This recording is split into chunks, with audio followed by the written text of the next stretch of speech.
Hello everyone, आपका मेरे channel में स्वागत है। हमेशा की तरह आज फिर से लेकर आई हूँ कुछ कमाल के टिप्स और हैक्स जिससे हमारे डेली के कामों में काफ़ी ज़्यादा हेल्प होगी। और ऐसे पुराने सामानों का यूज़ जिसको हम कबाड़ समझ के फेंक देते हैं। तो वीडियो को एंड तक ज़रूर देखिएगा और पसंद आए तो एक लाइक करिएगा और ज़्यादा से ज़्यादा शेयर करिएगा अपने फैमिली और दोस्तों में, ताकि वो भी इन सारे ट्रिक्स को यूज़ कर पाएँ। और हाँ, चैनल पर न्यू है तो आप प्लीज़ सब्सक्राइब कर दीजिएगा। और चलिए स्टार्ट करते हैं आज का ये यूज़फुल वीडियो। आज की मेरी पहली टिप है चार्जर को लेकर।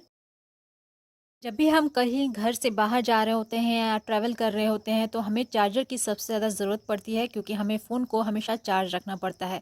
तो नॉर्मली हम लोग क्या करते हैं, चार्जर को कुछ इस तरीके से फ़ोल्ड करके और अपने बैग में रख लेते हैं। लेकिन इससे क्या होता है, जो केबल होता है ना चार्जर का, उसके इस पॉइंट पर काफ़ी ज़्यादा प्रेशर पड़ता है, जिसके कारण वो यहाँ से टूट जाती है। तो जब नया चार्जर हो, नया फ़ोन हो और उसका केबल टूट जाए तो बहुत ज़्यादा दिक्कत होती है। तो यहाँ पर आपको चार्जर जो होता है ना उसको रखने का बहुत ही एक अच्छा तरीका लेकर आई हूँ, जिससे आप जो केबल टूट जाती है ना वो वाली प्रॉब्लम नहीं होगी।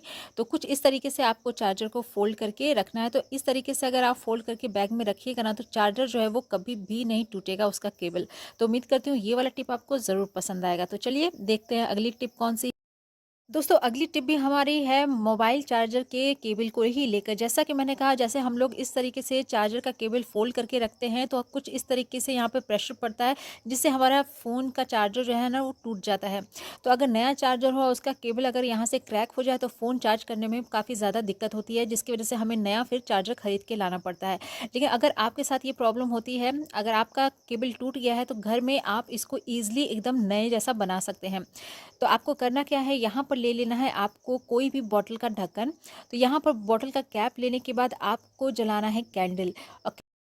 आप सोच रहे होंगे कि यहाँ पर हम कैंडल को क्यों जला रहे हैं, तो वो भी आपको आगे की वीडियो में पता चलेगा। लेकिन उससे पहले अगर आपने मेरे चैनल को सब्सक्राइब नहीं किया है तो प्लीज़ सब्सक्राइब कर लीजिएगा, क्योंकि मैं अपने चैनल पे ऐसे ही यूज़फुल वीडियोस लेकर आती रहती हूँ। तो यहाँ पर हमें कैंडल जलाकर जो बॉटल का कैप है उसको अच्छे से मेल्ट कर लेना है। और उसको मेल्ट करने के बाद जो हमारा चार्जर का केबल है उसको लेना है, जहाँ पर वो क्रैक हो गया है कुछ इस तरीके से हमें यहाँ पर घुमाना है। तो जो मेल्ट हुआ हुआ प्लास्टिक है ना कैप का, वो आपके केबल पर अच्छे से कोट हो जाएगा। जिसके बाद जो केबल का अंदर का तार जो दिखता था और जो क्रैक हो गया हुआ था ना, वो अच्छे से यहाँ पर कवर हो जाएगा। तो आप इस तरीके से, अगर आपका चार्जर का केबल टूट गया है तो घर में ईजिली आप उसको न्यू जैसा बना सकते हैं। तो उम्मीद करती हूँ ये वाला टिप आपको ज़रूर पसंद आया होगा। अगर पसंद आया है तो प्लीज़ ज़्यादा से ज़्यादा शेयर करिएगा अपने फैमिली और फ्रेंड्स में। तो चलिए देख लेते हैं आज की अगली टिप कौन सी है। दोस्तों, जैसा कि अभी शादियों का सीज़न है और शादी के कार्ड्स तो हमारे घर में ढेर सारे हैं, लेकिन क्या आप इसको किसी चीज़ में यूज़ करते हैं? अगर नहीं करते हैं, इसको कबाड़ समझ के फेंक देते हैं, तो आज इसका बहुत ही अच्छा यूज़ बताने वाली हूँ, जिसके बाद आप इसको फेंकने से पहले एक बार ट्राई ज़रूर करिएगा। तो यहाँ पर आपको ले लेना है कैंची, और कैंची से इस तरीके से जो कार्ड होता है ना उसका लिफाफा जो ऊपर वाला होता है, जिसका दोनों साइड पैक रहता है, वो वाला हिस्सा यहाँ पर हमें ट्रायंगल में कुछ कट कर लेना है। और कट करने के बाद ये हमारा कुछ इस तरीके का दिखेगा। उसके बाद हमें इसको यूज़ करना है एज ए बुक मार्कर।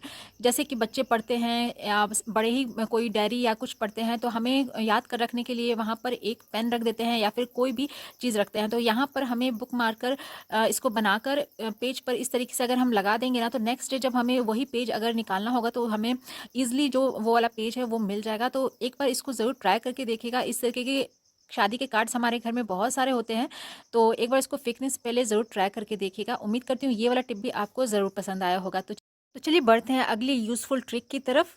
तो यहाँ पर अगली ट्रिक में हम लोग बात करने वाले हैं इस तरीके की अगरबत्ती की, क्योंकि अभी जैसे ही शाम होती है ना तो बहुत सारे मच्छर जो हैं वो हमारे घर में आने लगते हैं। तो इस तरीके के हम जो मच्छर भगाने वाली जो अगरबत्तियाँ हैं ना उसको हम लोग लगाते हैं, जलाते हैं। तो इसको लगाने के लिए हमें अगरबत्ती का स्टैंड ज़रूरी होता है। अगर टाइम पर आपको स्टैंड अगर नहीं मिलता है, तो अगर आपके पास इस तरीके का क्लॉथ पिन है तो कुछ इस तरीके से उसमें लगाकर आप ईज़िली उसको कहीं भी रख सकते हैं। तो ये हमारा एक बहुत ही अच्छा स्टैंड के रूप में काम करता है। तो जब भी आपके को स्टैंड इसका ना मिले या आपको एक से ज़्यादा अगरबत्तियाँ जलानी हैं, तो हमारे घर में ढेर सारी इस तरह की क्लॉथ पिन्स रहती हैं, तो आप उनको भी यूज़ कर सकते हैं। तो चलिए देखते हैं अगली ट्रिक इस तरीके के बहुत सारे सॉक्स होते हैं जो जिनको हम लोग यूज़ नहीं करते हैं, ऐसे ही पड़े रहते हैं क्योंकि वो पुराने हो जाते हैं या फिर फट जाते हैं। तो इनको भी हम लोग फेंक देते हैं, पर इनका भी बहुत ही अच्छे से यूज़ यहाँ पर मैं आपको बताने वाली हूँ। तो उसके लिए हमें यहाँ पर चाहिए एक हैंगर, और हैंगर में इस तरीके से हमें मोजे को लगा देना है। आप चाहे तो दोनों साइड इसको लगा ले या फिर एक साइड लगाने से भी हमारा काम जो है वो बन जाएगा। तो यहाँ पर मैं दोनों साइड जो सॉक्स है उसको लगा देती हूँ। उसके बाद हमें करना है, इसको थोड़ा-सा पानी से भिगाना है। तो यहाँ पर थोड़ा-सा पानी लेकर मैं दोनों तरफ से इसको अच्छे से भिगा देती हूँ, ताकि जिसके लिए हम लोग इसको यूज़ करने वाले हैं ना, वहाँ पर ये बहुत ही अच्छे से वर्क करे। तो इसको हम लोग यूज़ करने वाले हैं अपने घर की क्लीनिंग के लिए, खासकर उन जगहों के लिए जहाँ पर हमारा हाथ अच्छे से जाता नहीं है। जो पतली एरिया होते हैं, जैसे बेड के साइड में या अलमीरा वगैरह के साइड में, वहाँ पर हमारा जो हाथ है ना वो पहुँचता नहीं है। तो इस तरीके से हम हैंगर की हेल्प से बहुत ही आसानी से इसको क्लीन कर सकते हैं। तो यहाँ पर आप देख सकते हैं कितनी सारी जो गंदगी है ना वो साइड में लगी हुई थी अलमीरा वगैरह के, तो जिसको हम लोग बस एक हैंगर में मोजा लगाकर हम अच्छे से क्लीन कर सकते हैं। तो उम्मीद करती हूँ ये वाला टिप भी आपको ज़रूर पसंद आया होगा।